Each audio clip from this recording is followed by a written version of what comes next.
கோலி talk Kollywood news.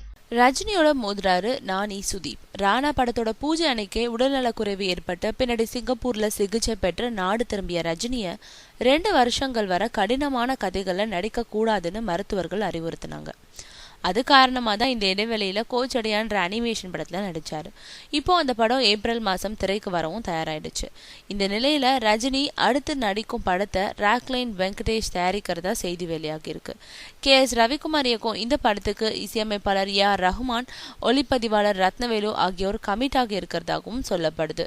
மேலும் தீபிகா படுகோனே அல்லது இன்னொரு பிரபல பாலிவுட் நடிகை நடிக்க இருக்கும் இந்த படத்துல நானி படத்துல வில்லனா நடிச்ச சுதீப் வில்லனா நடிக்கிறாராம். ஏப்ரல்ல கோச்சடையான் திரைக்கு வந்த பிறகு மே மாதத்துல ரஜினி KS ரவிக்குமார் இணையும் புதிய படத்தோட ஷூட்டிங் தொடங்குதான்.